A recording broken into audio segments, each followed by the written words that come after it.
लेकिन याद रखिए, आज यहां पर जब हम बैठे हैं, उसकी योजनाओं को हम कैंसिल करने के लिए बैठे हैं और परमेश्वर की योजना आपके लिए शुरू हो रही है। चर्च, परमेश्वर की कल्पना आपके परिवार में पूरी होगी।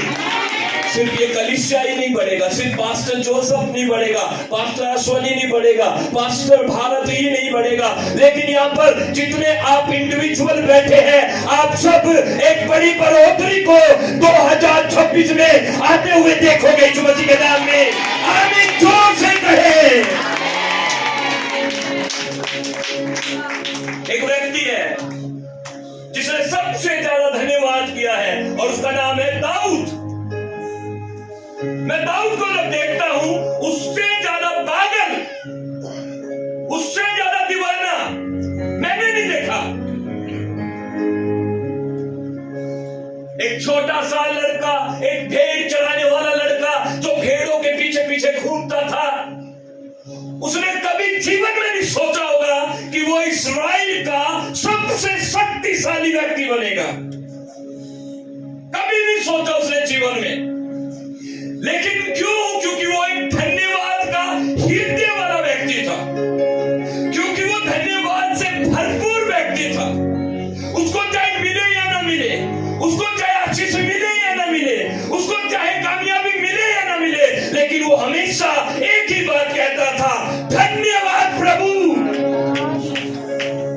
और भजन संहिता जब आप पढ़ते, सबसे ज्यादा उसने लिखा है, यहोवा का धन्यवाद करो क्योंकि वो भला है, उसकी करुणा। हालेलुया। तो हाथ उठाकर बोले हालेलुया। एक बार जब परमेश्वर ने दाऊद को उसके शत्रुओं से विश्राम दिलाया, दाऊद ने अपने शासन काल में 40 साल राज्य किया। 40 साल वो अपने सिंहासन पर बैठा रहा। कुछ साल लड़ाइयां की, कुछ साल लड़ाइयां की, शत्रुओं से लड़ता रहा, लेकिन जो काम उसको करना था वो कर नहीं पाया। कारण क्या था? शत्रुओं से लड़ता रहा और जो खुदा है उसे जयवंत करता रहा। जब आप दूसरा शमूएल उसका 7 अध्याय पढ़ेंगे तो वहां पर एक वचन पढ़ दीजिए प्लीज। उसके बाद मैं आप सबको खाना खिलाकर भेजूंगा, आपको घर जाकर चूल्हा नहीं जलाना। B free. Hallelujah, hallelujah.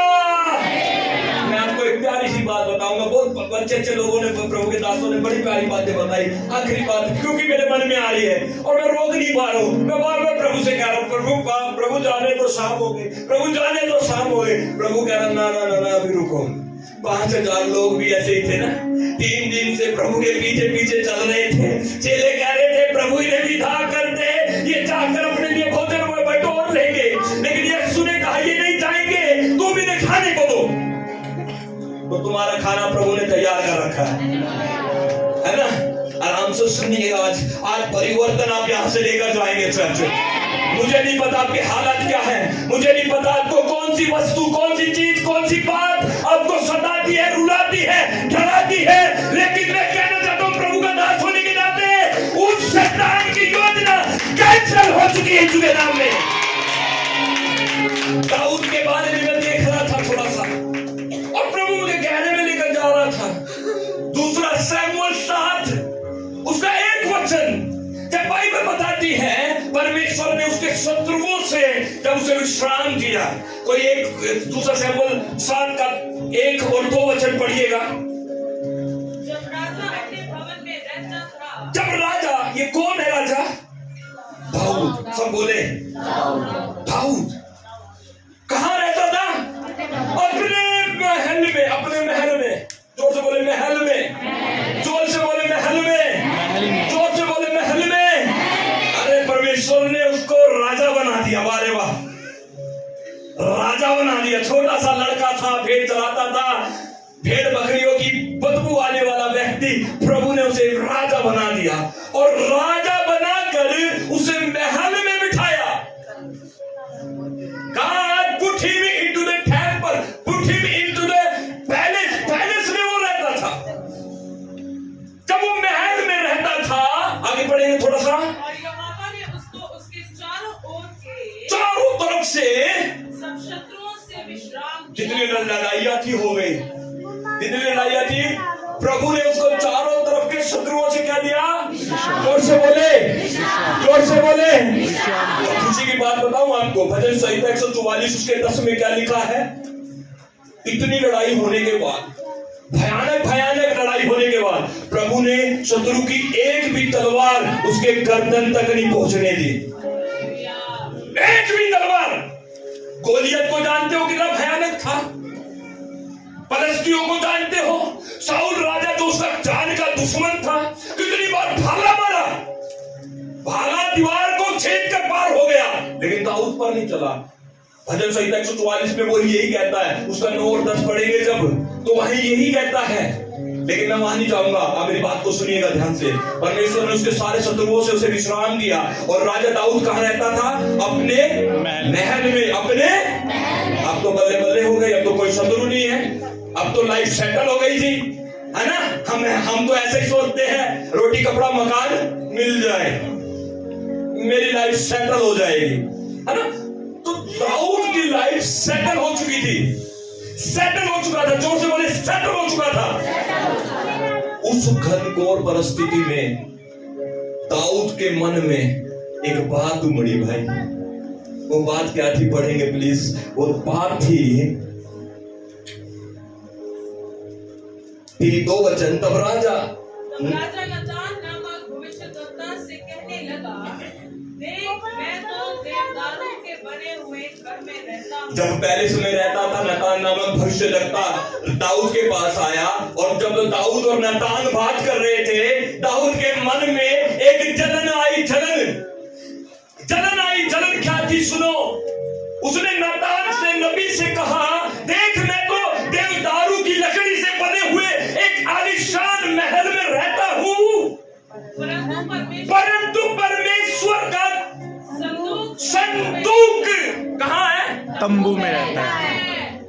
मैं कहाँ हूँ? पैलेस में।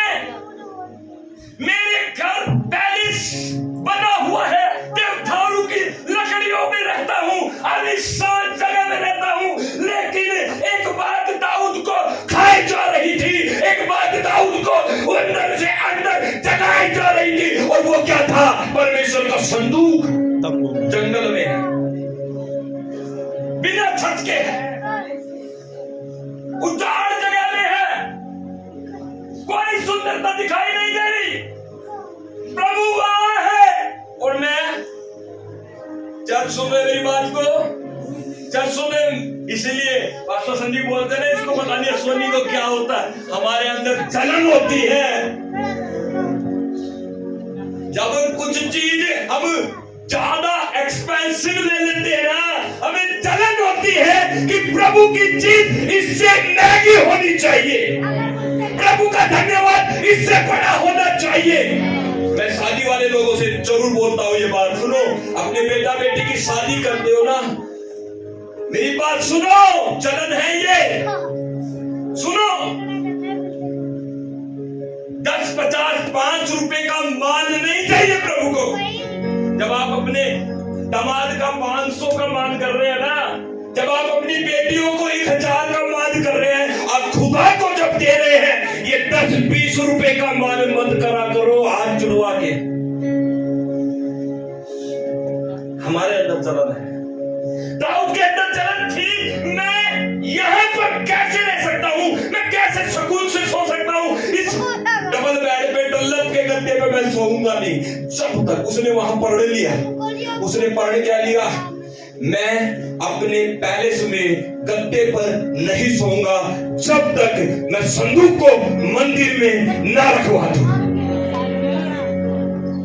आज मैं पूछ रहा हूं चर्च, शैतान ने धन्यवाद को बहुत साधारण बना दिया। शैतान आपके हाथों को पीछे खींचता है, शैतान आपके मन में फालतू की बातें डालता है, और आपको चाहता है कि आप गरीब रहे, आपको चाहता है आप छोटे रहे, आपको चाहता है कि आप आगे ना बढ़े, आपके बेटा बेटी कभी कामयाब ना हो। शैतान की यही योजना है। लेकिन प्रभु यीशु मसीह उसकी योजनाओं को खात्मा करने के लिए आया है। सुन रहे चर्च, समाप्ति की तरफ लेकर आ रहा हूं, सुनिएगा आखिरी बात। जब दाऊद ने ये प्रण लिया, मैं मंदिर बनाऊंगा संदूक के लिए, प्रभु ने नहीं मांगा मंदिर। सुनो, आप कहते हो प्रभु थोड़ा मांगता है, पास्टर मांगता है, पास्टर जी को मांगने की आदत है। या सुनो, प्रभु ने ये नहीं कहा मेरा मंदिर बना। कहीं लिखा हो तो बताओ, कहीं लिखा हो तो परमेश्वर ने कहा ए दाऊद तू भवन में रहता है, तू पैलेस में रहता है, दाऊद मेरा संदूक वहां कैसे पड़ा है और मेरे लिए तू मंदिर बनवा। कहीं पर प्रभु ने ऐसा कहा? कभी नहीं कहा। क्यों? ये स्वयं दाऊद के अंदर की जलन है। हालेलुया। उसके अंदर जलन आई, कहता है मैं पैलेस में नहीं रह सकता। नतान नबी के सामने कहता है, हाथ जोड़कर कहता है मैं पैलेस में नहीं रहूंगा, मैं यहोवा के लिए मंदिर बनाऊंगा, मैं एक सुंदर मंदिर बनाऊंगा प्रभु का। ओ प्रेज़ द लॉर्ड, हालेलुया। और इसके बाद जब ऐसा उसने करने की ठानी, नतान नबी जो कि प्रभु का नबी था, नतान ने परमिशन दे दी। सुनो आगे देखो, 4 वचन। उसी रात, जी पढ़ो, उसी रात को यहोवा का ये वचन, यहोवा का ये वचन नतान नबी के पास पहुंचा। जाकर मेरे दास दाऊद से कह, जाकर मेरे दास दाऊद से कहे। वही दाऊद जो छोटा लड़का था, वही दाऊद जो भेड़ों को चलाता था, वही दाऊद जिसको मैंने इस्राएल का राजा बनाया, उससे जाकर कह। यहोवा यूं कहता है, क्या तू मेरे निवास के लिए घर बनवाएगा? क्या तू सोच रहा है कुछ ऐसा? मेरे निवास के लिए क्या तू घर बनवाएगा? हाँ जी आगे बढ़ो। जिस दिन मैं इस्राएलियों को मिस्र से निकाल लाया। प्रभु भी बढ़ाता है, देखो नरम हार्ट से बात करने लगा। कह रहा है सुन, दाऊद नतान नबी से कह रहा है सुन ले। इसीलिए तो बाइबल में लिखा है दाऊद परमेश्वर के करीब रहने वाला व्यक्ति था। नतान से कह रहा सुन, जिस दिन से इस्राएलियों को मैं मिस्र से निकाल लाया, उस दिन से आज के दिन तक मैं कभी घर में नहीं रहा। My God. मांगा भी नहीं था प्रभु ने, लेकिन प्रभु ने यह भी कहा नातान से, जिस दिन से मैंने इस्राएलियों को मिस्र से निकाला, उस दिन से आज के दिन तक कभी किसी ने ऐसा सोचा नहीं, कभी कोई ऐसा धन महात्मा उठा नहीं, ऐसा धार्मिक व्यक्ति मैंने नहीं देखा। और नतान से कहा जाकर मेरे दाऊद से कह, जो उसके मन में आया है उसे शीघ्र पूरा कर। हालेलुया, बोले यीशु मसीह की। दोनों हाथ उठा के बोले। उसके बाद क्या हुआ? मैं आपको बंद करो भाई, मैं आगे नहीं जाना चाहता। सुनो, बस धन्यवाद हो गया। हालेलुया, बस हो गया, धन्यवाद। मैं कहता हूं जलन रखनी चाहिए प्रभु के लिए। मैं क्या कह रहा हूं? अपने बाजू वाले से बोलो, अगर आप प्रभु से प्यार करते हैं, उसका धन्यवाद करने के लिए जलन होनी चाहिए। और उसी जगह नतान नबी के द्वारा परमेश्वर ने एक संदेश दिया, दाऊद से जाकर बोल तू मेरे लिए भवन बनवाएगा। लेकिन परमेश्वर ने कहा उसको बोल, मैं उसके वंश को सदा इस्राएल की गद्दी पर बैठा कर रखूंगा। दिन से ब्लेसिंग शुरू हो गई, उस दिन से आशीष शुरू हो गई। आज जब आप धन्यवाद करने आए हैं, आपकी बेड़ियां टूटने जा रही है, आज चंगे होने जा रहे हैं। आप चर्चे से वापस नहीं जाएंगे, आगे नहीं जाता है चर्चे। धन्यवाद प्रभु। अपने हाथ को उठाएंगे, अपने हाथ को उठाए, आंखें बंद करें, अपने हाथ को उठाए, अपनी जुबान को खोले, 2 मिनट सब प्रभु को धन्यवाद करें। और उसकी दया के लिए, उसकी करुणा के लिए, उसके प्रेम के लिए, उसकी प्रोटेक्शन के लिए, उसने जीवित रखा। धन्यवाद। और धन्यवाद करते हैं हम सब मिलकर। प्रभु धन्यवाद करते, अपने लोगों को पवित्र आत्मा दे, अपने लोगों को पवित्र आत्मा से भर दे। आइए पवित्र आत्मा का दान ले यीशु मसीह के नाम में। Holy Spirit of God, touch, touch, touch, touch. Holy Ghost, fire in the name of Jesus. जिसको भाषा का बताने के भाषा में धन्यवाद करें। टूट रही है, बेड़ियां टूट रही है। आप आगे बढ़ने जा रहे हैं, आपके बच्चे आगे बढ़ने जा रहे हैं, आपकी कमजोरियां दूर होने जा रही है, श्राप टूटने जा रहे हैं। फाइनेंस आपके ऊपर आई यीशु के नाम में। मैं फाइनेंस की ब्लेसिंग को घोषणा करता हूं यीशु के नाम में। और अपने जीवन में पवित्र आत्मा का स्वागत करें। सब जगह पर हाथों को उठाए, पवित्र आत्मा को ले पवित्र आत्मा को ले अपने जीवन में। धन्यवाद